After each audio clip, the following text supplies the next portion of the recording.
एक महीने से अमेरिका, इजराइल और ईरान के बीच जंग जारी। ईरान ने IRGC नेवी कमांडर अली रजा तंसीरी की मौत की तस्दीक की।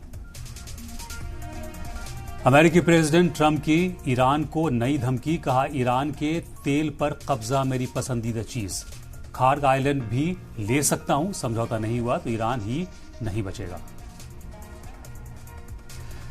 यूनाइटेड नेशन के इदारे यूनिसेफ के मुताबिक महज 3 हफ्तों में लेबनान की करीब 20% आबादी घर छोड़ने को मजबूर। जंग का असर आम लोगों, खासकर बच्चों पर ज्यादा।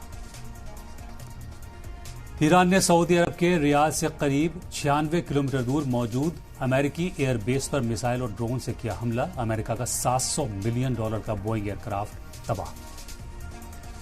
और ईरान का इजराइल के साउथ हिस्से में एक केमिकल प्लांट पर बड़ा हमला। गैस रिसाव का खतरा बना। आसपास के लोगों को घरों के अंदर रहने की हिदायत।